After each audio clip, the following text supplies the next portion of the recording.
Hi there, everyone. Welcome to our podcast. Thank you very much for joining us again. I'm very, very lucky to have Leanne with us today. She is the head of SecOps for a large UK retailer.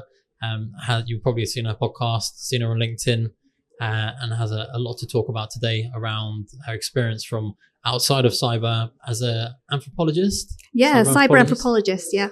And how that kind of transitions into what you do now and what you love. So thank you everyone for joining us. We'll dive straight in. Wonderful. Thank you for having me. Yeah, thank you so much for being here. Thank you for making the way over. I know it's a long journey. Big long journey into Leeds. Yeah.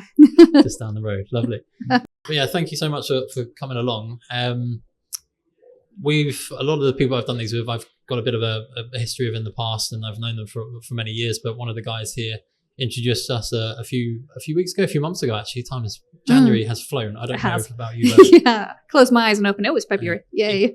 January normally drags, but this one just flown by. Anyway, a few months ago we were speaking as a bit of an intro, and myself, I've been out of cybersecurity, especially pen testing, for a good few years. Mm-hmm. I helped set up some companies and did some stuff around sales consulting.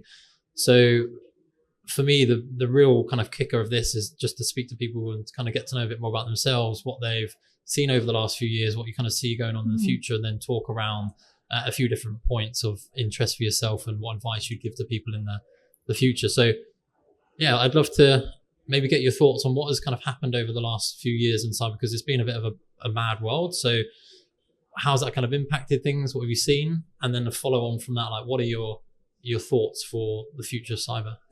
Yes, there's been massive changes, I think, in the world of cyber since I started on my journey. So I started off as a software developer who specialized in secure coding.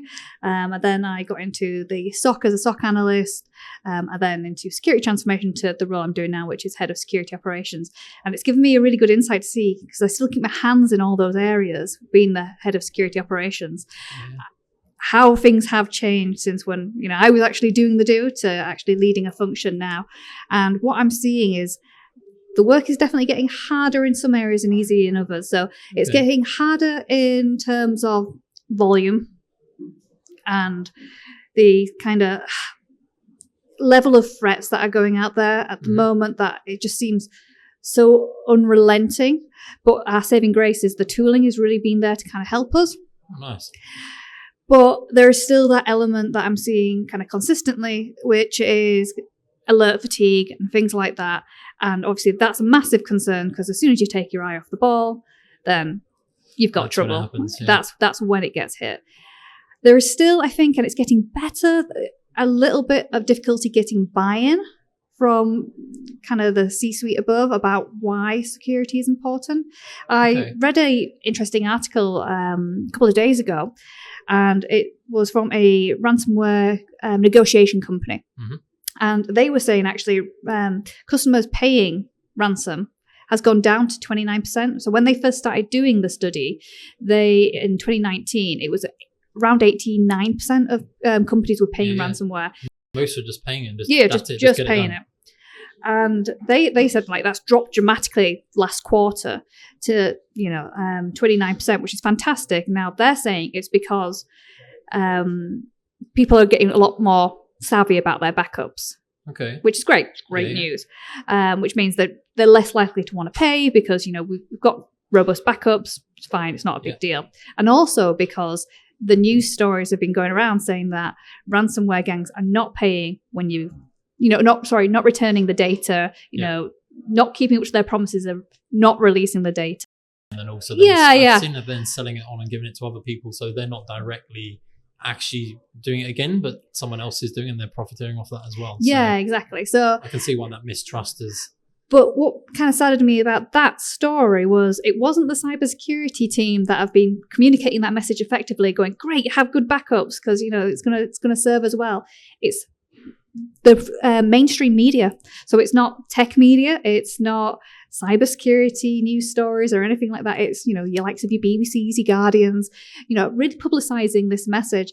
And it's just, we're still not landing these security messages. And I feel like that's probably one of the biggest challenges we're facing at the moment is no matter how consistent our message has been, and it's been really consistent for decades. Have good, strong passwords that are unique for every site. Have backups, which is slightly working, but not because of us. Don't click on that, and if it's too good to be true, it probably is. Those messages are consistent, but they're not landing still, because we're seeing it with the cyber attacks. We're seeing it in the erosion of our budgets in cybersecurity teams still. I remember back when I was doing this, we used to do work with PR companies and the like to make sure that the talk kind of scenario doesn't happen. That's the standard one that everyone uses. And even back then, there was a massive flurry of media just pushing constant, every week, cyber attack. I feel like it's kind of dropped a little bit over the years. How have you seen that impact, or is it the media still portraying the same message but just not as regular as they were doing before? It's still, again, that wrong message, more of that kind of that fear rather than. I think they're still doing the message consistently. It's just who are they aiming it at the moment. So whereas before it was like, this company's lost a lot of money. Now most people don't really care if a company's lost a lot of money, especially if that company has a lot of money to start with. It's a bit of a David and Goliath kind of thing going on. But when it's personal data, when it's you have been directly impacted, you are now at risk, this has happened, this could directly impact you in your daily life for who knows how long, depending on what type of data it is, then I think that message is the one that's getting the strongest recall. Yeah, fair enough. Are there any other changes you've seen that kind of impact yourself? One thing I was thinking when you were talking through was that previously, and I've kind of heard around technology fatigue as in a sense as well. There's so many options out there, so many different tools to use. Has that become a bit easier for yourself? Do you see that continuing, or maybe taking a step back with the way the economy? I think it's got harder, actually. As someone who is now, unfortunately, does have some buying power decisions, I'm bombarded, honestly, multiple times a day on all sorts of different platforms. I don't know how they get my details or anything like that, by vendors, all promising me the world. And I can't tell the difference. So luckily things like Gartner and stuff like that can help with making decisions. Word of mouth also helps a lot. But I think the market is so saturated with tools and products, all promising to solve all my problems. It can be very overwhelming to know, actually, am I making the right decision? Because as I alluded to earlier, my budget isn't great, because no security team's budget is great. And I need to spend that money wisely. And so I need to be sure I'm making the right decision here. There's nothing worse in my eyes than buying a tool, thinking it's the bee's knees and not utilizing it. It's just that incredible waste. I could have spent that on a person. I've worked with a client a while back, and they had 50 boxes of a very, very, very popular tool back then, and they were just not on. They were purchased, thought it was great. No one really implemented it. Just sat there, didn't really do the jobs. It's and for you, there's a lot more pressure, right? Your budget's constrained because I'm assuming the economic climate is then impacting things, and reduce money on spend, more focus on revenue generation. So then, and these cybersecurity tools are not cheap as well. They're some of the more expensive tools in the tech market, aren't they? So, and kind of understandably. But on another point, one thing I am seeing that is definitely changing is, and it's happening across tech, the candidate market. So it's really difficult to hire at the moment, and I feel really kind of sorry for graduates that are just coming through the scheme who've kind of probably been told for the last 3 years while they're doing their undergraduates or whatever, you'll definitely find a job in cyber, but it's really difficult, especially junior and early careers, to find jobs in cyber. Okay. So the entry levels are all ones that require experience, or at least kind of, someone mentioned to me once, actually within that market, just showing that you've played around with some tools rather than kind of going in from a grad and you're now expected a bit to try and build your experience without having the experience, which was really, really tough. So one piece of advice I sort of give around that is, think about how many people will be applying for this job, for this junior position. Hundreds, honestly. I've always had to close my junior roles early because I just can't keep up with the demand. And you need to stand out. You need to demonstrate why you above another 100 people I could possibly pick. But the difficult for me actually is in the more senior market, because people can afford to be picky because we really need those skills. And the people who have the experience of being picky from a commercial perspective as well to choose what's best for them financially versus actually the outcome. Yeah, absolutely. And you got to entice people with what are you actually building in your organization. How is security taken seriously in your organization? Because I know for myself, if I was going to join a company and they don't take security seriously, unless my job is to make people take security seriously, then I'm not going to really enjoy that, am I? I'm going to why would you want to work somewhere where you're constantly banging your head against the wall to try and get things done? So I think for leaders, it's really important to start building that security culture. Yeah. So that not only are you going to be more secure overall because people know who the security team is and they respond to the messages you send out, but also you need to make great environments for these fantastic candidates that you could be missing out on if you don't sort of say, hey, this is a great place to work because you're actually making a difference. And I guess it's the balance between, as you're saying, that budget constraints and that building that culture around being able to do something. Because as I mentioned, I was speaking to Hazel the other week, and we were talking about like that. A lot of people from cyber, whatever side, they're all really, really passionate about trying to actually deliver something and do something that's going to have a purpose in a sense. It's gonna be doing good.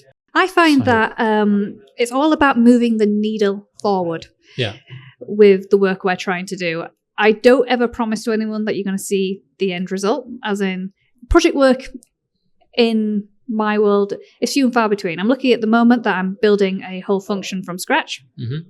So yes, there are tangible outputs, but on a day-to-day working of a SOC environment, for example, it's more about getting through the day and thinking, actually, have I made this a little bit more secure? Have I moved that needle along just a little tiny bit more? Yeah. And I guess the balance between like what you're looking to do and the passion that you have to really drive things forward and what the business wants and where the budgets and that are, you've got to find that delicate balance where you're doing everything that you want within the kind of within the parameters, effectively, what the business sees as important and what their security culture is. Yeah, and I think roles like the SOC and incident response are kind of a bit of a poison chalice role because on paper they sound incredibly sexy, but the reality, and I've done it, I've been a tier 1 SOC analyst and tier 2 SOC analyst. The reality is, a lot of kind of report writing, pulling spreadsheets, looking at dashboards, trying to make assessments that way, and then occasionally you get a little incident. Now I shouldn't be smiling in glee at that, but occasionally it's a bit fun to have an incident just so that you know that you can flex those muscles. But the actual day job, touch wood, if you're doing the right things in your organization, you might not see an incident that often. It's a kind of, I guess, the proactive nature of doing that to making sure that those incidents don't happen is actually the positive part, because you're stopping them coming in, but then at the same time there must be an excitement when something does come in for you to be able to show like, okay, I'm great at protecting, but when something does happen we can really react as a business and respond, because we know in history lots of companies have kind of failed at that point. So to be able to do it and to test it, and you must run scenarios and test things as well on a regular basis to keep yourself alert and keep yourself going. Yeah, building up really robust tabletop exercises and scenarios and things like that is incredibly important, just to kind of keep those muscles from atrophying, really. Particularly, as I say, if you're good enough to not have them very often, then you really do need to rely on a bit of muscle memory and good documentation as well. Good playbooks, good run books for when things happen, that you can really just pick it up. Because you can have the coolest cucumber in your team during a normal day, then an incident hits, and then they completely crumble. So you need that kind of backup, because you never know how people are going to respond in an incident. How do you see a difference between people doing the exercises and the real thing? I have done, but only slightly. I think if you run a good tabletop, your heart rate still goes. I think that's something we're really good at as humans, and I kind of put my anthropology hat back on. We're one of the only species that can imagine a future beyond us. And so that really plays into our ability when we're doing tabletop exercises to actually incite a little bit of fear of like, this could happen. And that does serve you. And you want to feel that adrenaline spike, because that's a learning opportunity. Because whenever you have an emotional response to something, that embeds that experience. Yeah. Which is why when you sat down watching, videos, training videos and stuff like that for hours on end, it's good for a while. Yeah. But if you don't have like a little flare of excitement or anything like that, that's it. Think about the time when you went to the cinema and you watched a movie and you were just so taken aback by it. You can remember that scene because it was an emotional trigger. You can feel it, you can see it, that all your senses kind of kick in, but sometimes training can be a bit. Which is why it's so important to do these tabletops, not just with a cyber team, but as many people in the business as you possibly can. Now it's so hard to get them all together to do that. It's a lot of money and time taken away from. It is, but if you, and I mean this in the best possible way, put on a show. You have to put on a show. If you for yourselves, you could probably get away with being a bit more stripped down.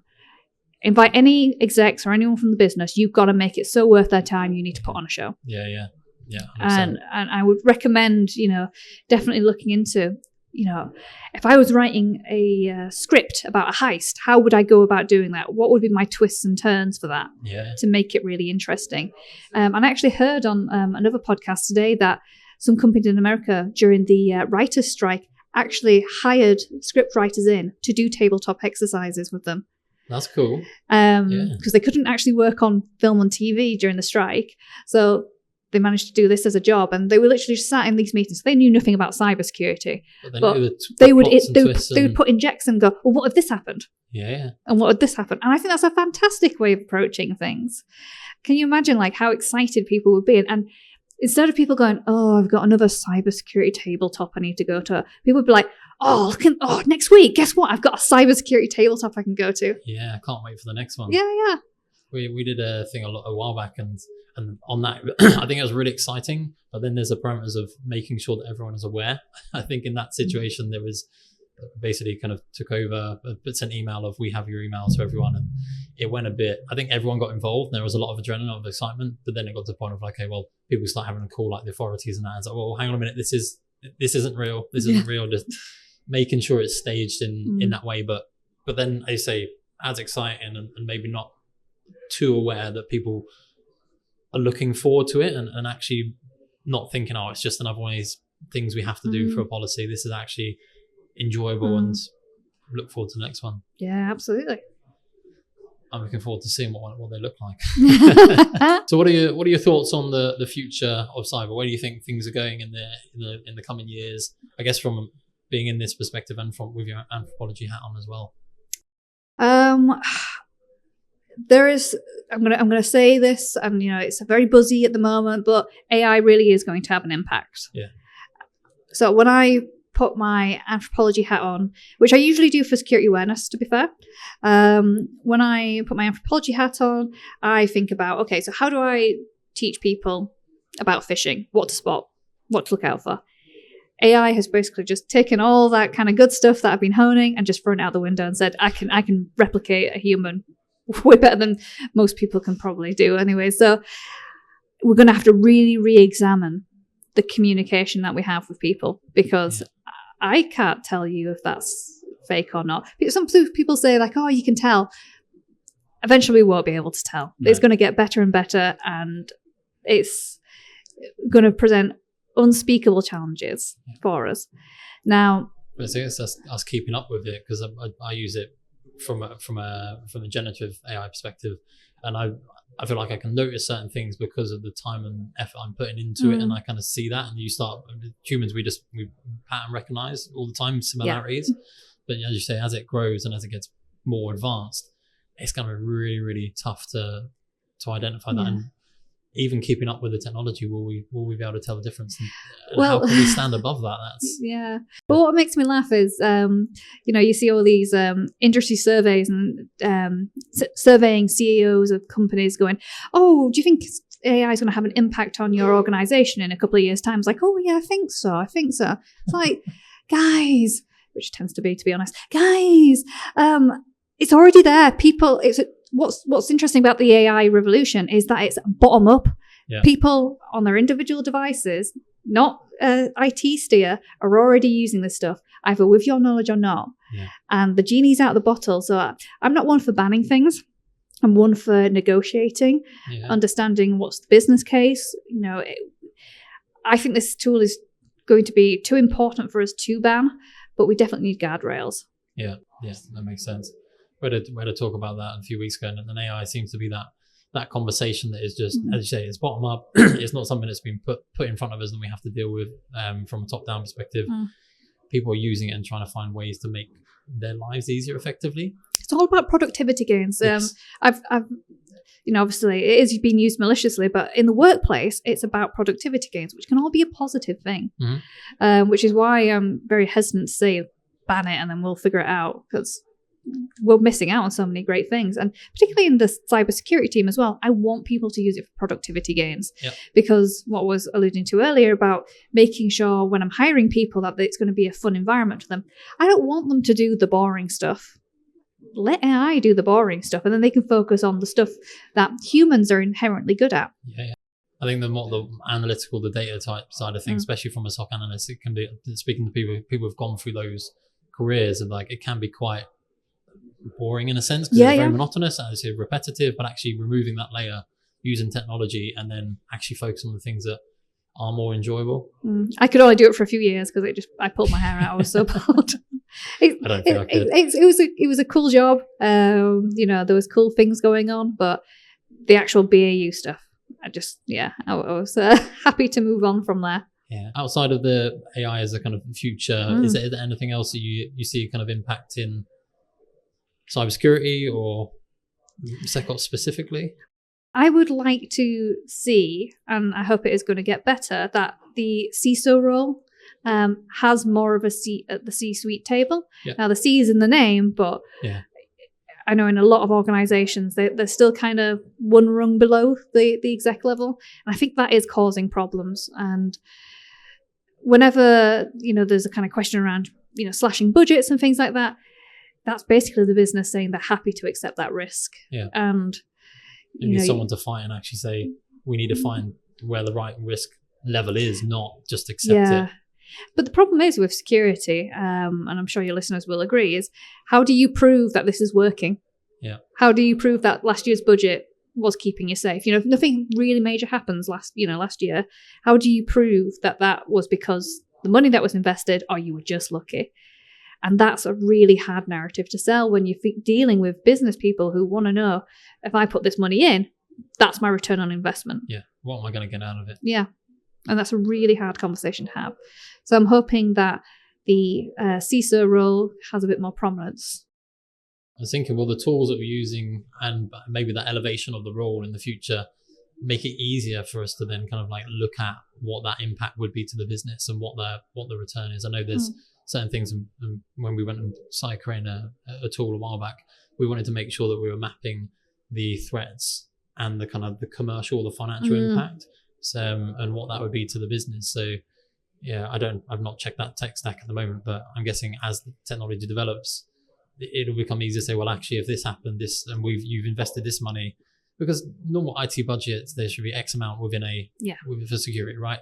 But then how do you prove that is the same for this year as what will be next year? Has the threats decreased? Have they increased? And I guess tracking that and understanding the business risk and appetite is that challenge there.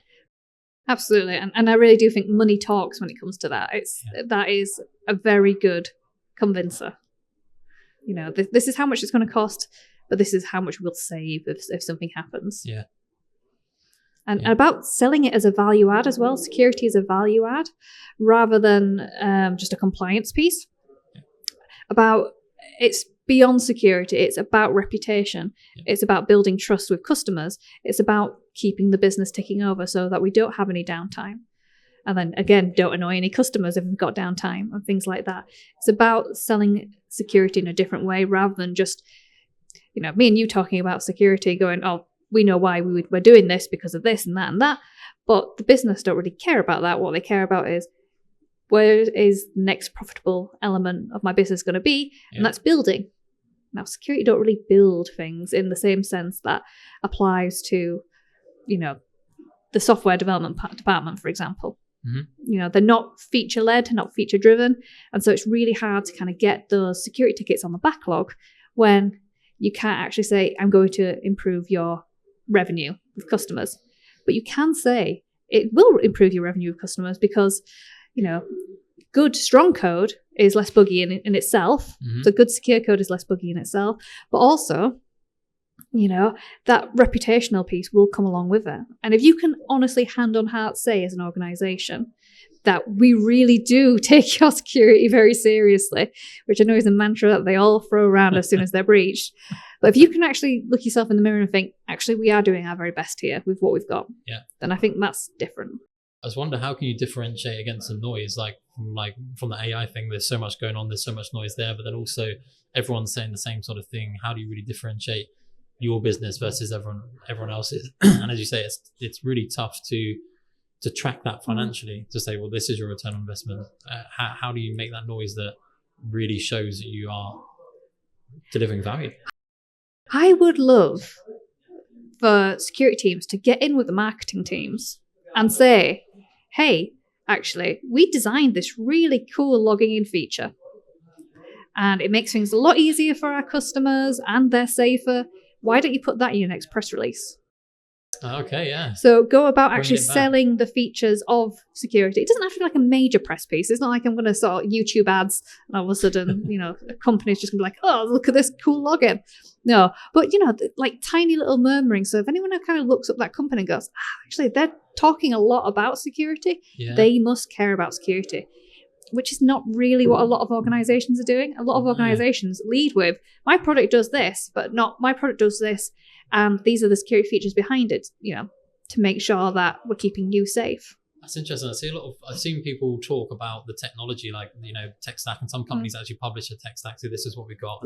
And the like, and they do videos and the like of the tech part of it, but then security just gets missed. But if you're talking about the technology versus the marketing blurb of surely putting in, and it is 10 times more secure than it was before, something like that, just to add it in as a start versus just going full on security oriented, that would be a good step, at least as a minimum. I mean, for me, like if I got my civilian hat on, I don't want to be dealing with hundreds of passwords, hundreds of times logging in MFA and stuff like that. Figure out a way for me to make this easier so that I can log into your product as well. If you can really sell that, then you're going to see returns and gains anyways. Just people going, your product's really easy to use and it's safe. Yeah, it's simpler, and I know that I'm not going to be at risk for any of my financial data. That's interesting. Thank you so much for your insights.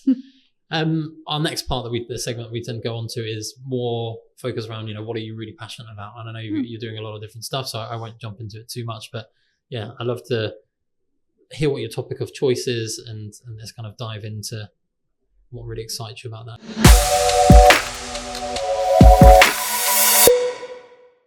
Well, it's a slight plug. I hope you don't mind. No, but back in September, I launched a podcast with my co-host. It's called Compromising Positions. And the tagline is protecting your assets, never leaving you exposed. And the idea behind that was, so I actually started off my technology career as a digital anthropologist.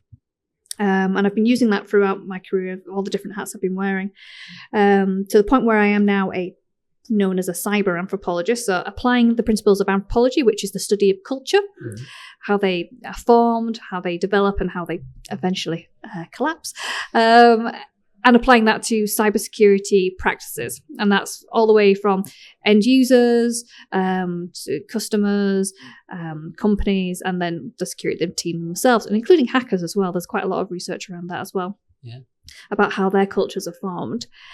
And the podcast came about because I was really interested in listening to other anthropologists, behavioral scientists, psychologists. And I thought, I want to get some of these people on and talk to them about cybersecurity and get their perspective on.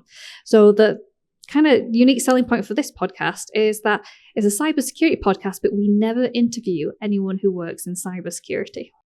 So the opposite. No, it's really good though, because you're bringing people in from specialisms and I did an MBA a little while back, and one of the big selling points was that you're in a room with people from different industries and you're talking about a specific subject and you're all coming from different angles, and that's where the learning really comes from, of how to kind of innovate and how to develop things. Really. Absolutely. So this week we had on a designer and someone who specializes in change and transformation. And what she was sort of telling us about, and the reason why we want her on the show, was everyone is going through transformation and change constantly.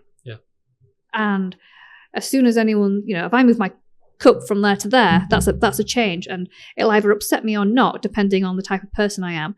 And because of that, even just small change, how does that impact someone's working life?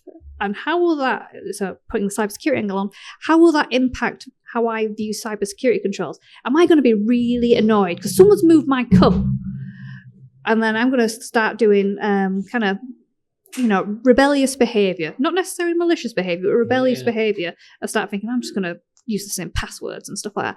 These tiny butterfly effects, this guest was telling us, will have an impact on the security of your culture. So you need to be mindful if your organization is going through a major change, and then all of a sudden you think, company's going through a major change. Now would be a really nice opportunity to completely change the password policy.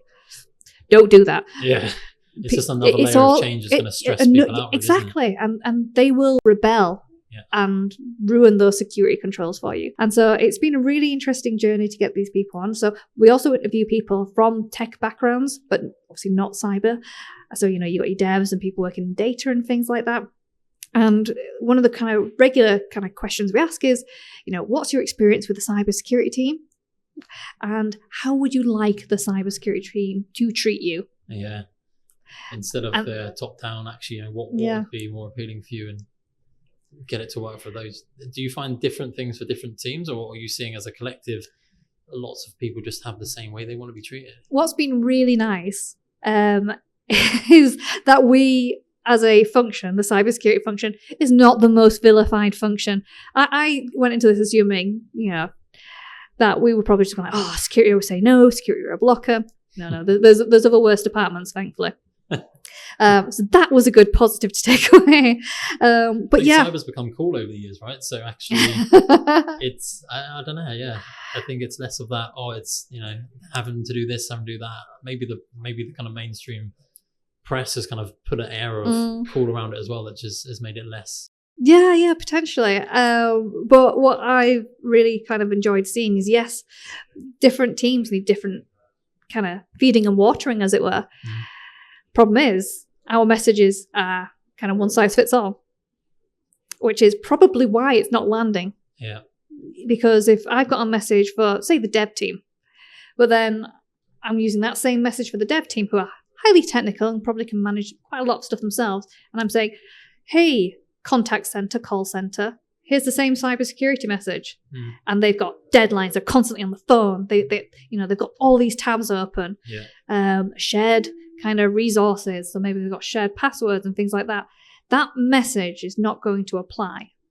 It's not going to be relevant. It's not going to be useful. And also maybe the way you deliver it as well, because I would say a dev team versus a contact center versus marketing, we're all different people, and we have different ways of working, and we have our kind of nuances and stuff. So actually, not just the message, but I guess the way or the format of the platform you deliver the awareness as well. I mean, you try saying to a contact center manager, I need to take your call team off to do an hour's worth of cybersecurity training. It's not going to happen. It's just not going to happen. So how do you deliver that message?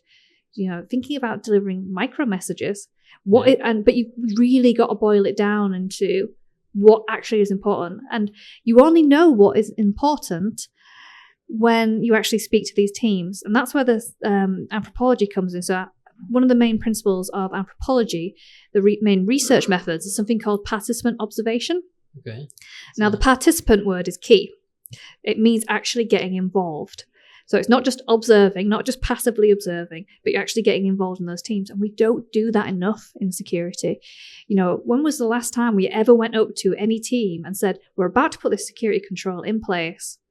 Will this have an effect on you? Particularly a high, charged environment like the call center. We're going to put this control in. Will it have an effect on you? How do you normally work? We never ask those questions, and then we wonder why it fails. I can imagine the learning you're getting out of that as well, because you think you go in there with your perception of, well, if I did this change, I think this would happen, but actually they come back and say, well, slightly differently, I think this would really happen, and this is how it impacts me, and if you could do this might be a bit better. One of the things I loved doing when I was a software developer was we'd build something, and then we'd get the user research team would bring in people to test the things we built. We'd have a two-way mirror. It was really cool. And we built this lovely thing. We were like, all right, so what you do is you click here and click here and click here, and that's how you get to where you want to be. They never did that. Customers never did that. They always went to a different path that you thought they were going to do. And they could never find what you kind of said, this big right button here that's flashing here, click on this one, that's where you're supposed to go. They would go, I can't find what I'm supposed to do. And stuff like that. Never assume people are going to do what you want them to do. That is, to me, that's the biggest message in security. It's the biggest message in organizations. Never assume people are going to do what you think they're going to do. You need to ask them. But not just ask them, you need to actually watch, because people will always tell you what they think you want to hear as well. So that's why participant observation is really crucial. You need to really get embedded, not for a long term, because obviously not many organizations have cyber anthropologists, if any, in their teams or anything like that. But just, long enough, like spend an afternoon just sitting, listening to call center calls, just watching what they're doing, asking questions. Yeah. You know, build up that trust, and you'll find out so much about your organization, about the actual security of your organization. It's interesting. I always go from a sales perspective. We look at always talk to people, like, look at your customer journey. Like, actually, if you want to know how to make your business better, go and talk to your customers and understand that. And I guess it's looking at your customers, whether they're internal or external, and seeing where they go along, how they do things, and what would work. And then to say observation is key, because if you try and do sample sets and focus groups, it all becomes a little bit unreal. Plus, you know, even I don't want to go sit in a cybersecurity focus group, I'll be honest with you. No one else will either. If you've got a user research team in your organization, start making friends with them, because they know how to ask the right questions. So again, you might not have an anthropologist working for you, but you probably have a user research team or something similar. If you're building stuff, leverage them. Use that across different parts of the business. Yeah. Just say, how would you, tell them what you're trying to find out. What questions should I ask? And you'll just get so much more buy-in as well. Because the nice thing about humans is that we love it when people pay attention to us. Yeah. So people are, if they've got time, people are quite receptive to give you that information.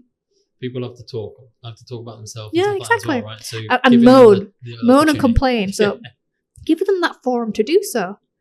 But if you're a security team that's quite lofty, maybe a bit scary, because, cybersecurity is an authoritarian role. It's a policing role. It's a finger-wagging role. That can be a hard stereotype to break out of.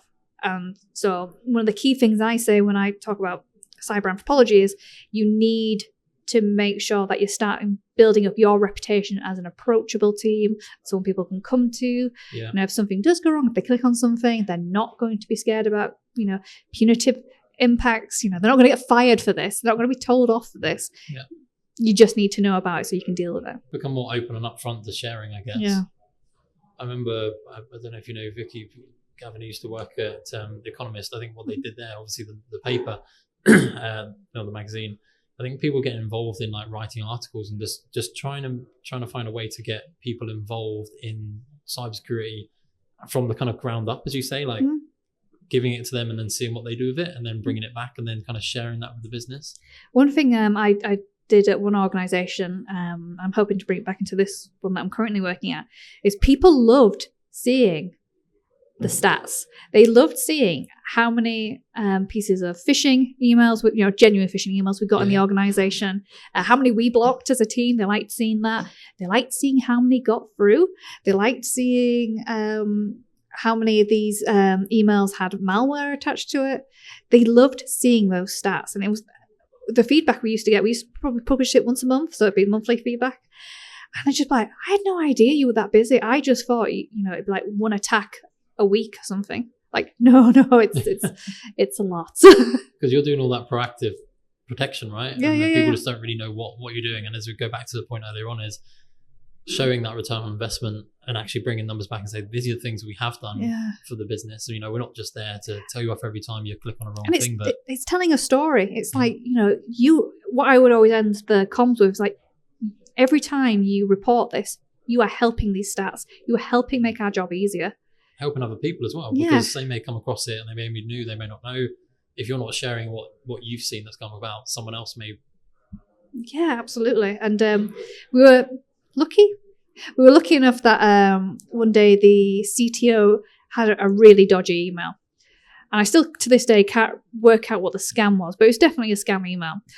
And he was kind enough to let us share that email. Oh, nice. To the whole organization. And we did break down, like I was saying before, about what to spot for phishing and stuff like that. And people were just so interested, and they loved the fact that the CTO had shared this email. And that went, I'm guessing, to the board level? It went to board. It went to everyone. Everyone wow. got it, yeah. And it was just people being willing to open, because like if you click on something, you're like, oh no, what have I done? Yeah. And that fear really kicks in. There's actually, what have I done? What can I learn from it? How can I then share it with other people so that they don't make the same mistake? But also, the reason why Netflix does so well is that we love a story. Yeah. And we in cybersecurity have fantastic stories to tell. We have heroes and villains. We have heists, and we just don't tell those side of the stories. We just sort of say, oh, another day, another click. And that's not an exciting story. Yeah. I think the industry over the years, as it's kind of developed, I think maybe when I joined, it was just IT directors. There was no real cyber. A lot of people were just really hesitant to really tell anyone anything. So I think as like leaders, we're sharing a lot more. And we are sharing a lot more. We could do better though. Just within that environment, or do you think outside of that for the rest of the business as well? I wonder, mostly amongst ourselves, because when a breach happens, people just kind of get a bit closed up and buttoned up. Yeah, defensive. Now I kind of get it, but we're not learning from each other. We keep doing that. No. And making it easier for and what that causes as well, there's a lot of victim blaming in cybersecurity, and we are the biggest proponents of it as well. So if one of our peers has an awful breach, and we'll just point and go, oh, you can't have been doing security right. One of the reasons we don't know if they're doing security right is because they don't tell us, it wasn't our fault, this and this happened. Make sure your systems are protected against this and this, because we weren't. That kind of sharing really helps. But then the other side of it is that we're just really scared as well. So it's easier to kind of deflect and do that kind of victim shaming, which you don't see in other crimes. So if my house got burgled, and even if I left the window open or something like that, you'd feel sorry for me. You'd just be like, those bloody criminals have done it again. That burglar did it. It was the burglar's fault. He's the one that stole it. When it comes to cybercrime, the victim is the person who's to blame. What have you not done to prevent this from happening?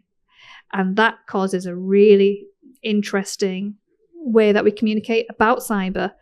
Gives people the willies so they don't want to report anything because we victim blame them. Is that because it's not a tangible physical thing? I think there's something to do with the intangibility of it. So, if you think that, if I go outside, maybe I'll bump into a policeman. There's patrols, there's people doing things like that. I can pick up the phone. On the World Wide Web, you're on your own. And so the onus of security comes down to yourself. Yeah. So, a digital assailant in binary is really hard to kind of picture. Yeah. But the same principles of securing your house is the same for securing your system. So, you lock your doors, you close your windows. And it's always used. Like when we have conversation with people, do you have that basic, do you lock the doors? Have you done this? Yeah.